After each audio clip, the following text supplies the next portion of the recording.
Un jour, cette ville sera peut-être détruite. En quelques heures, ces presque 2 millions d'habitants pourraient disparaître s'ils n'ont pas fui à temps.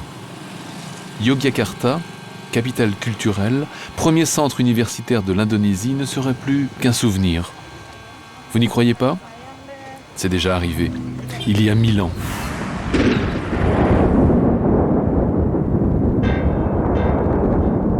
Un incroyable ciel de cendres a englouti d'un coup la ville. La civilisation hindoue Mataram, ses temples, ses trésors, disparus. Le responsable ? Il sommeille pour l'instant à 25 km à vol d'oiseau d'ici-bas. Il est le plus actif de toute la chaîne des volcans qui traverse l'île de Java. On l'appelle Merapi, la montagne de feu en javanais.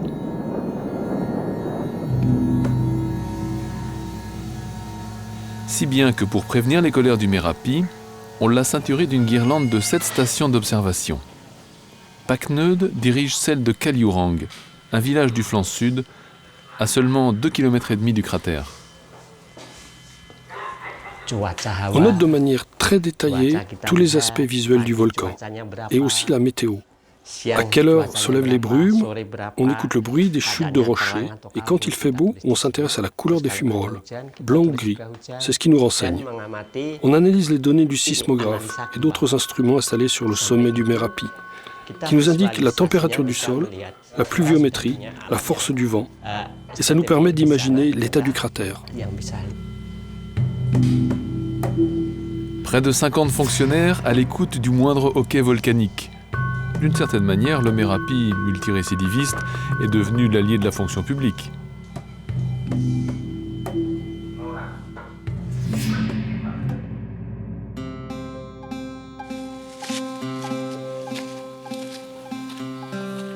Trisno, glaneuse de bois, respecte le contrat.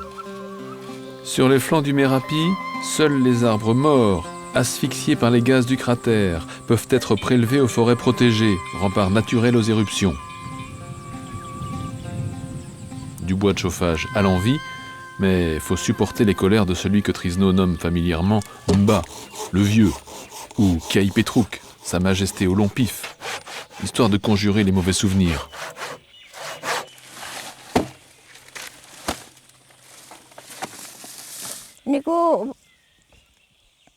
C'était vraiment un moment de panique.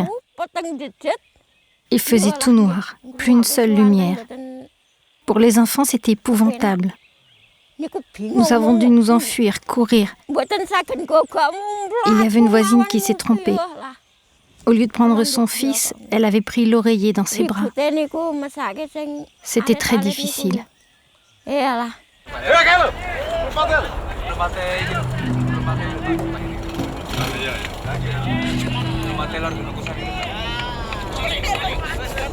Pas commode ce Merapi en période d'activité. Son dôme qui grossit et s'alourdit des matériaux expulsés du cratère par dizaines de milliers de mètres cubes tous les jours.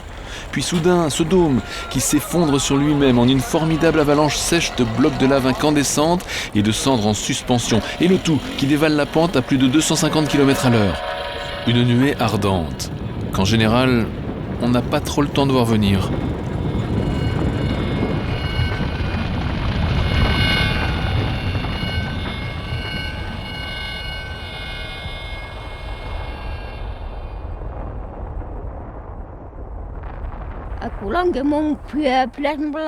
Ce jour-là, j'ai couru de toutes mes forces. J'ai abandonné toutes mes affaires. On m'avait laissé derrière.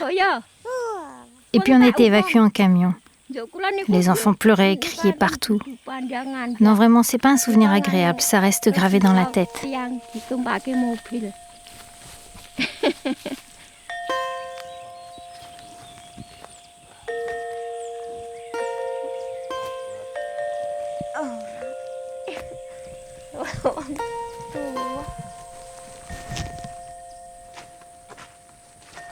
Sans bois de chauffe pour cuire son riz ici, on n'est rien.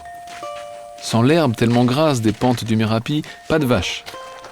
Finalement, Trisno et les siens s'accommodent des colères du vieux, pourvu qu'il les gâte de quelques privilèges. D'ailleurs, c'est à se demander si au lieu de le fuir, Les Javanais tous ensemble, au désespoir des vulcanologues, ne s'accrochaient aux pentes du Merapi. Chacun avec ses raisons. Déjà au piémont du volcan, pas une friche, pas un lopin qui ne soit cultivé.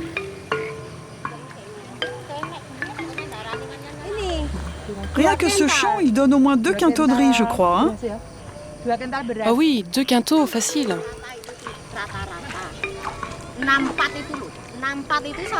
On fait 3 récoltes de riz par an sur cette terre. 3 récoltes.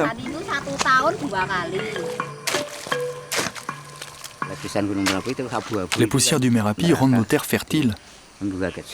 La terre ici est bonne. C'est comme les sables et les rochers dans nos rivières. C'est bon pour l'agriculture.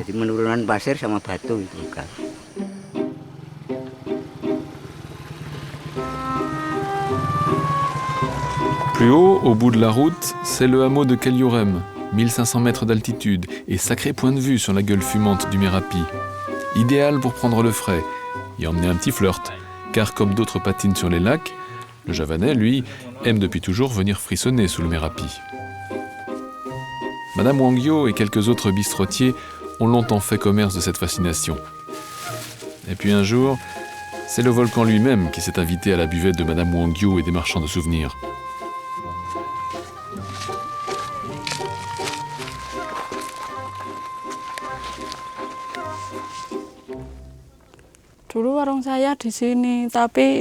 À l'époque, ici, il y avait mon petit kiosque et ma maison. Mais maintenant, il ne reste plus rien. Tout a été balayé par des sables et des rochers. Je suis très triste. À l'époque, c'était un site touristique, il y avait beaucoup plus de monde. Avec mon petit kiosque, je vivais bien. Aujourd'hui, ça n'a plus rien à voir.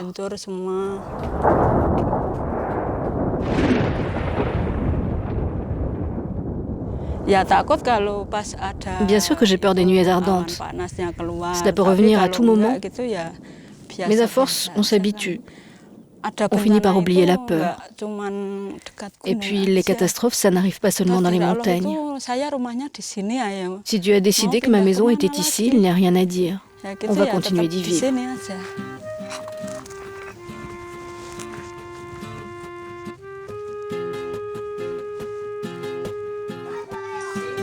Chacun semble donc ici faire son miel à vivre près du Merapi.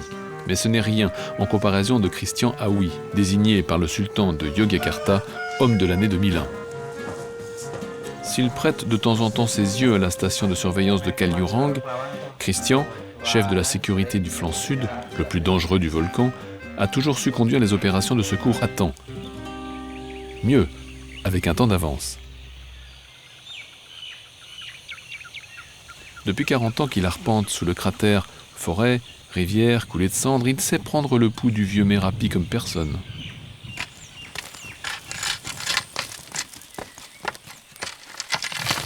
Bien avant toutes ces recherches et ces techniques de surveillance des volcans, les habitants d'ici avaient leur façon à eux de pressentir l'état du Merapi. Le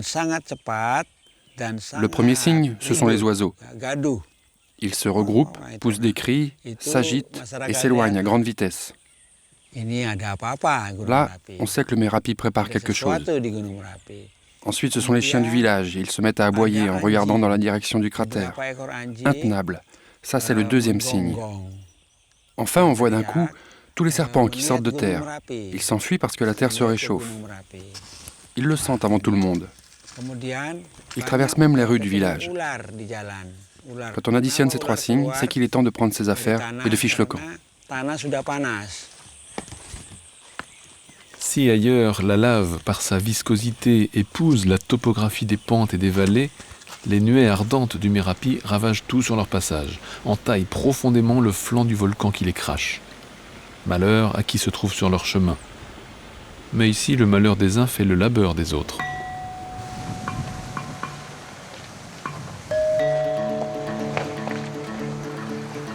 À peine refroidie, la coulée de cendres est devenue mine à ciel ouvert. Propriété de personne, donc de tout le monde. En priorité des villageois alentours qui y ont perdu pâture, jardin, verger ou maison. En bon seigneur, le Merapi répare ses torts, pense-t-on ici. Widi habite un village à 2 heures de marche de la mine.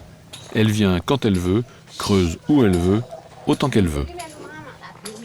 Suffit de s'entendre avec une voisine, un parent, et venir creuser le volume d'une benne, la seule unité de mesure qui vaille ici. Une benne de sable, c'est 50 000 roupies, 4 €. C'est les gens des camions qui payent tout. Pour venir dans cette carrière, il faut payer 5 000 roupies à l'entrée. Ici, ils ne prennent que le sable, sans les cailloux. Puis ils me payent directement sur place. C'est pratique, comme ça j'ai l'argent tout de suite. Faut dire que les chantiers pullulent dans la vallée, car prévoyant, le Merapi a parachevé sa dernière éruption d'un tremblement de terre qui a détruit 30% des constructions de Yogyakarta. Une aubaine pour les marchands de bennes.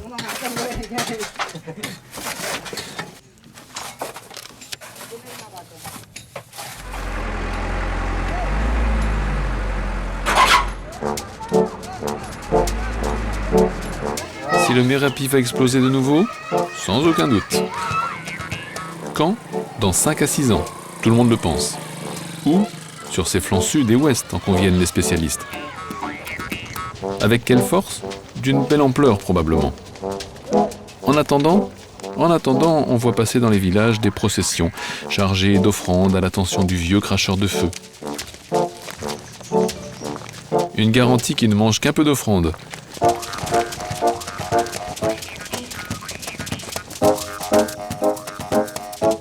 Trisno, la glaneuse, Pacneud, Madame Wangyo, Christian, Weedy et les autres ont appris à faire ami-ami avec celui qui leur donne tout, reprend ce qu'il a donné, puis redonne ce qu'il a pris. N'est pas votre ennemi celui qui vous prévient de ses colères, juste un ami difficile à vivre.